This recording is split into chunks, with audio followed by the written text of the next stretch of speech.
Well, Jeff Lebby hit the podium with receipts, no drama, big flips, and Mississippi State just locked down a monster class. We're breaking down why this signing day sets the tone for 2026.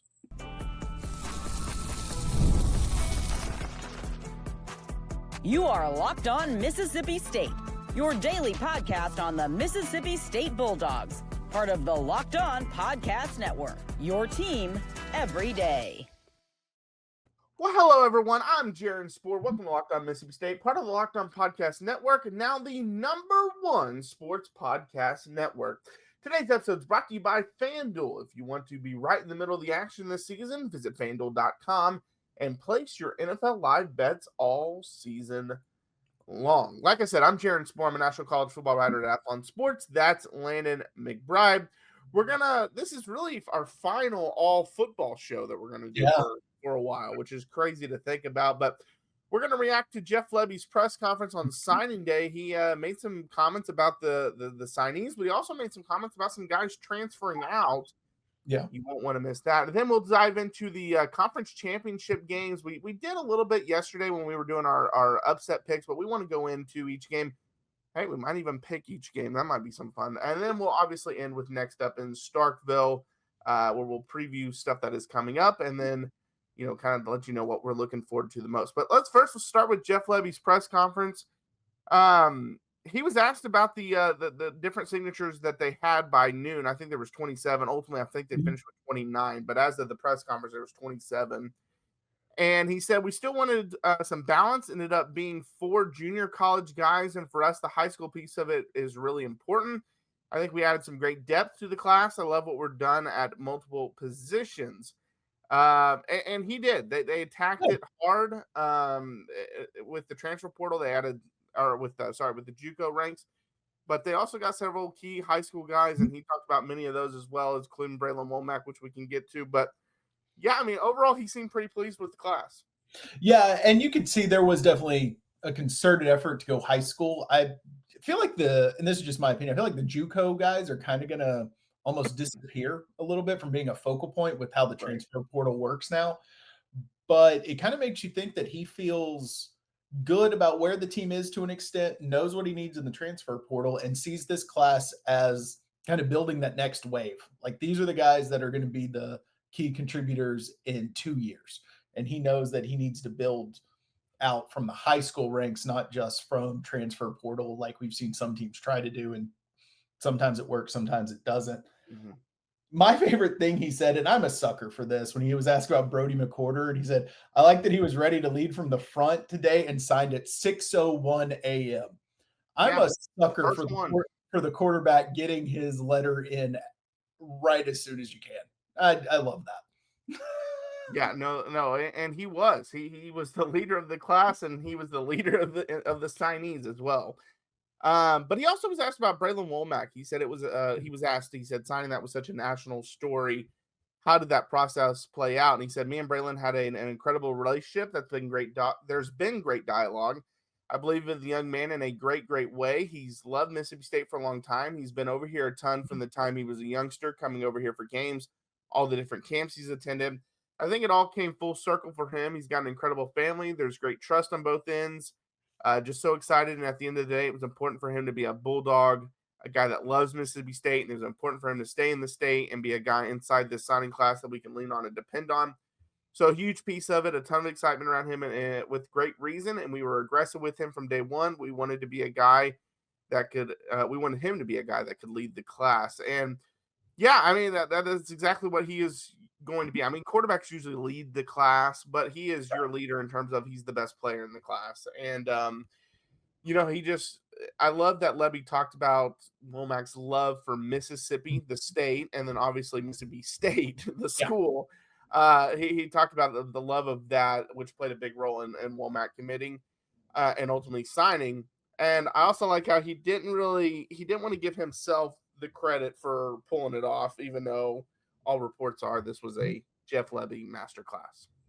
Yeah, he didn't go. I mean, and anytime you can get someone, and he talked about like the leader of the class, that it's a national story that he flips to your school. Like, anytime you get something of that level, whether he is the quote unquote leader like a quarterback, it sets a tone that you're in these fights, and other teams are gonna have to watch out for you in the future for coming after these types of players. So that's huge for him. And I mean, he actually gives Camario a little bit of credit, saying when you watch him play, that's someone to be excited about. So, and that's something that people know you can build around.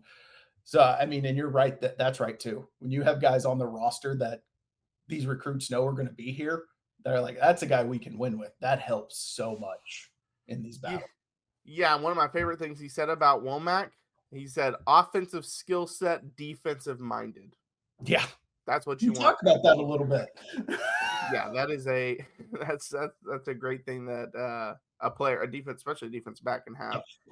He was also asked about linebacker because Micah Nickerson is an edge, jack, however you want to phrase it, defensive end. But he He's a was really pass the only rusher. linebacker in the class that they signed. And so he was asked about it, and he said, "Well, Nickerson is a true rush guy, an elite one. The fight for that dude has been on for a long time. Love his ceiling, where he's going. But for us, we do feel strongly about the linebacker group that we have right now. We have a really good group and a lot of guys back, and there are some pieces in that room that haven't played a lot on defense, but played on special teams for us this year and can be elite players." He talked about it in more in depth. The linebackers obviously played pretty well this year.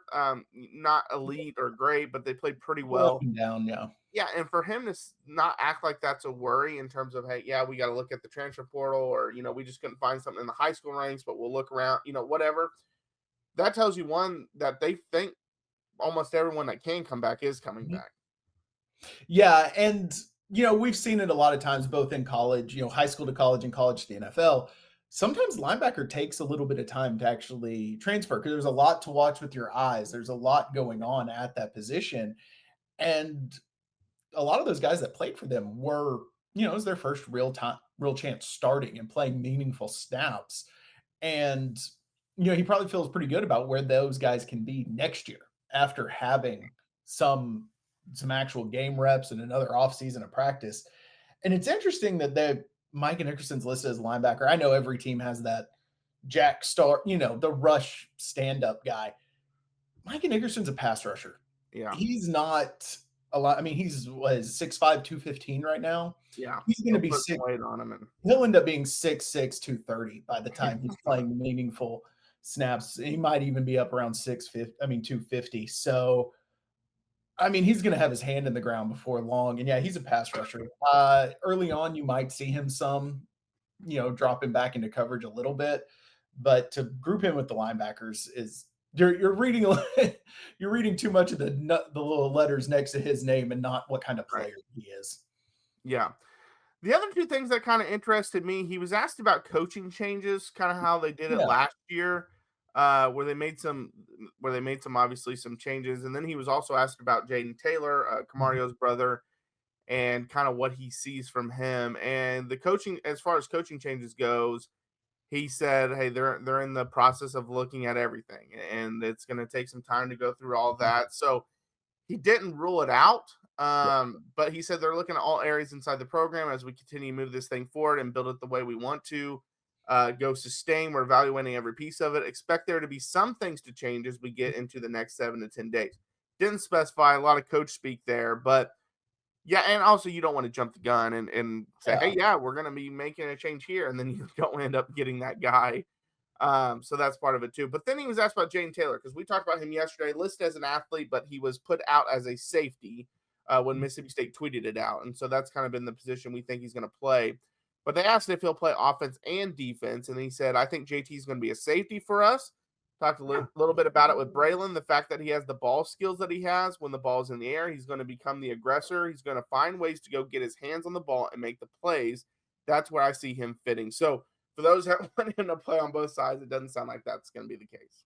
Yeah, I don't think we'll see too many guys playing both ways, but that's having, obviously, he's a little rawer, playing both sides of the ball in high school than Womack is. They're not the same level of recruit, but having two guys that you bring in, both listed, that will play safety with those kind of ball skills and both with, honestly, elite athleticism, that's fun. Both of these guys probably won't pan out to that level. That's just how things work. But to have two guys with that kind of potential that could be your two deep safeties, that's a whole lot of fun. Well, and we dove into it. Not just those two, though. We went through a lot of the defensive backs, and one of the big things we kept saying was ball skills were really impressive. So that was obviously something they were looking at big time when they were looking at the safeties and the corners, all the defensive backs. But all right, coming up next, we were going to break down every conference championship game. We'll throw out some predictions as well. So stay tuned for that. Don't go anywhere.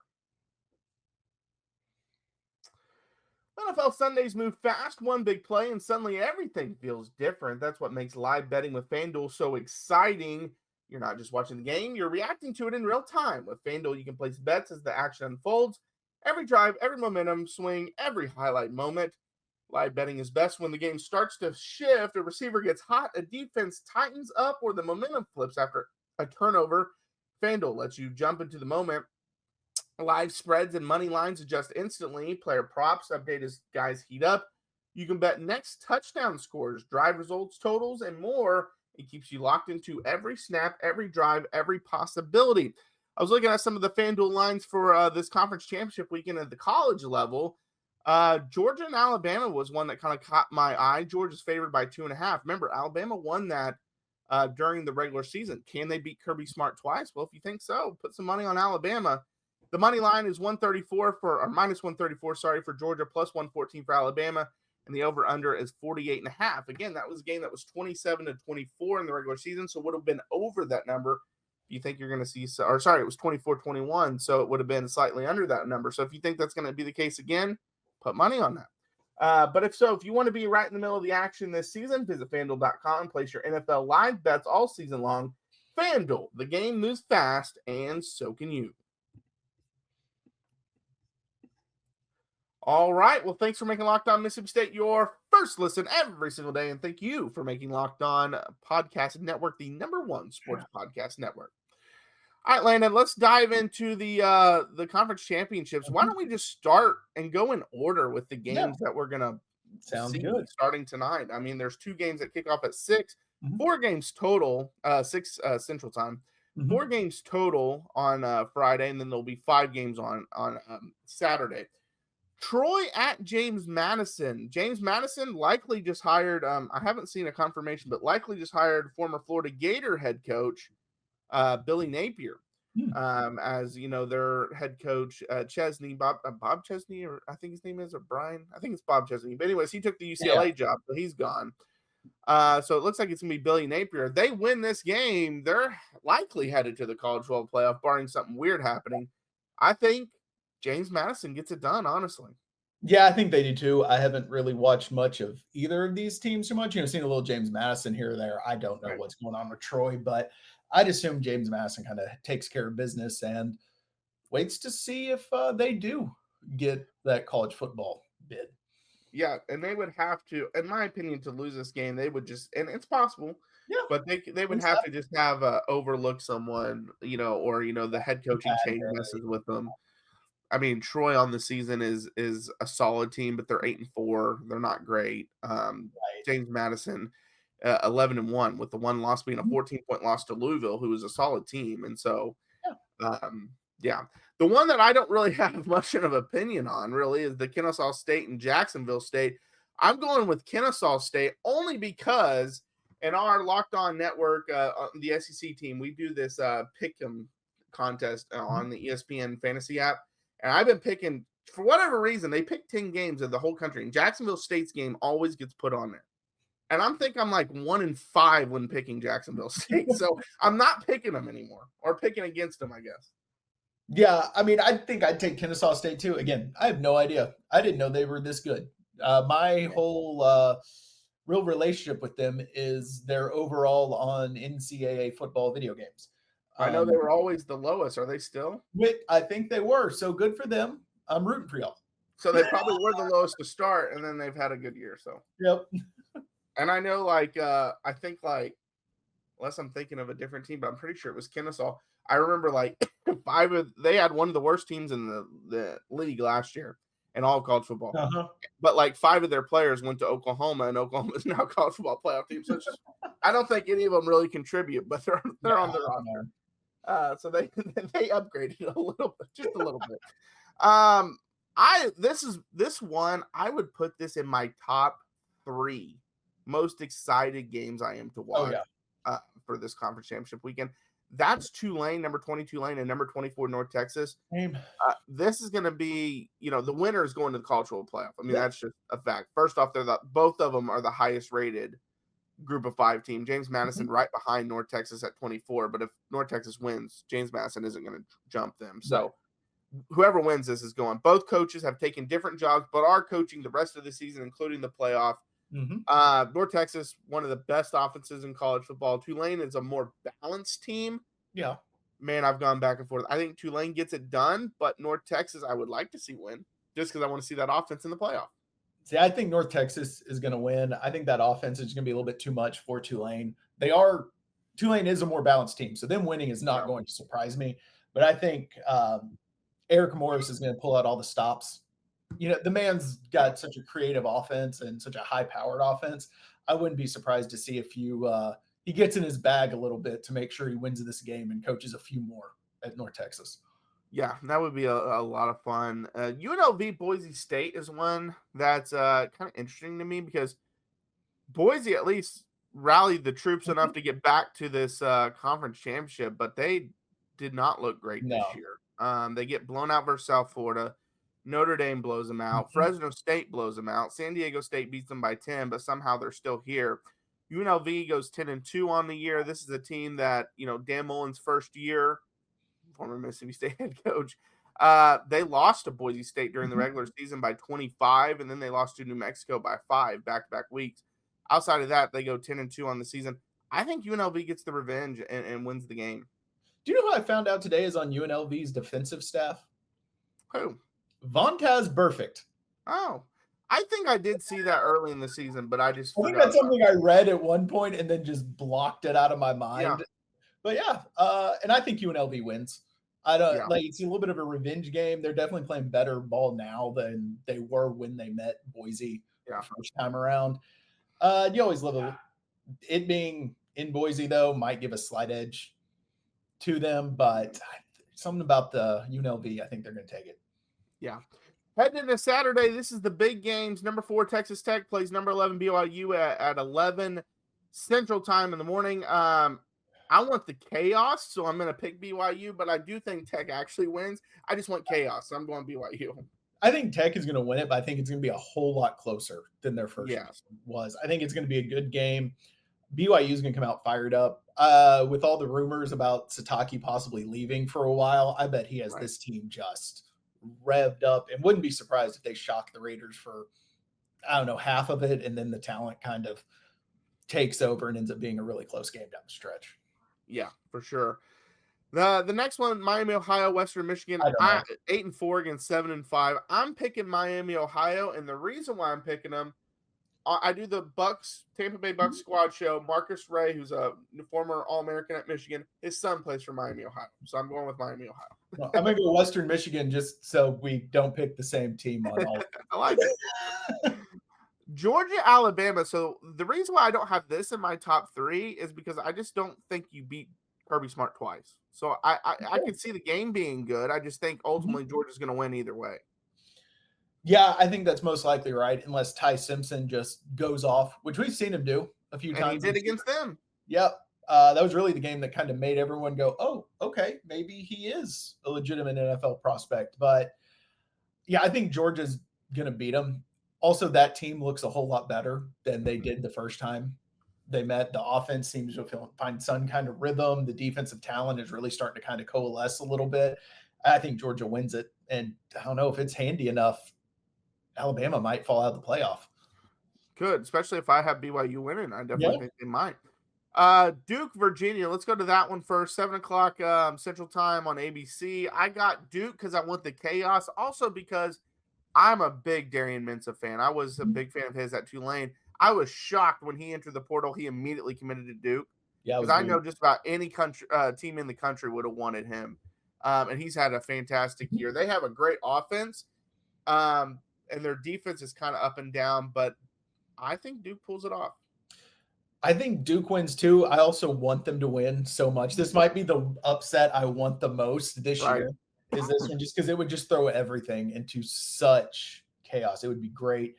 Yeah, Mensa's great. I thought Duke would have a better year than they have with him at quarterback, but they've kind of put it together lately. Yeah. So, I hope Duke wins. I'm picking them. I was watching them early in the season against maybe Tulane. The Illinois game is weird because it looks like a blowout, but it was actually really close for much of that game, and then Duke just turned it over so much it ended up being a blowout. But I was watching, I'm like, man, this is a team that feels like they're a game or a season away from being a real contender, and then lo and behold, they go 7-5 and still make it. They did lose 34-17 to Virginia the first time they played, so Virginia at least has that over them. But the last game is probably the biggest game. It's the one I'm most looking forward to. Ohio State, Indiana, number 1 versus number 2. It sucks that they have to play it. I do think the loser does not move. I think unless Ohio State loses, then they'll just flip. But I'm saying if Ohio State wins, these two teams will be number 1 and number 2 in the playoff. I don't see a change. I think if Georgia wins handily, they probably move up to 2 and the loser drops to 3. But I mean, you're still in the same, still get a bye. They're not losing a bye if they lose this game. I think Ohio State wins. I would love to see Indiana win, and I don't want to make this statement and make it sound like I don't think Indiana's legit if they lose to Ohio State, because I think they are. But this is a game that they can really prove to a lot of people, like, hey, we're here, and we're not last year. Mm-hmm. And again, Ohio State, I think, is the best team in the country. I think they're going to win the national championship. That defense is insane, right? And so they could go out there and lose this game, but at least make it competitive and show that you belong. Which they've done most of the year. They beat Oregon, like they've done it, but show you belong. Yeah, I think Ohio State wins in the end. I think it's a good game, but I think Ohio State just has too much talent on that defense with Downs and Arvell Reese for the two big ones. I mean, I don't know who they have that could really stop those two guys from making some plays. I hope Indiana wins, but I think Ohio State pulls it off. Yeah. All right, coming up next, we're going to review what is happening in Starkville this weekend. Don't go anywhere. The holidays are officially here, which means gift hunting season is on. And if you want something meaningful, personal, and guaranteed to get a reaction, Aura Frames is the gift that delivers every time. It's not just something you wrap, it's a way to share memories. Because Aura isn't your average picture frame, you can preload the frame with photos before gifting it, so when they plug it in, the memories are already there. No apps to figure out, no setup headaches, just instant smiles. This is a great gift for grandparents, parents, newlyweds, or just anyone who loves photos. And there's endless uploads of pictures and 30-second videos through the Aura app. And you can add personalized messages right inside the frame so the gift feels thoughtful the moment it's open. The packaging comes gift ready, so no price tag, no wrapping needed, which is a huge win. It's a holiday gift that actually gets used, not forgotten in a drawer. For a limited time, save on the perfect gift by visiting auraframes.com to get $35 off Aura's best-selling Carver mat frames, named #1 by Wirecutter, by using promo code COLLEGE at checkout. That's auraframes.com, promo code COLLEGE.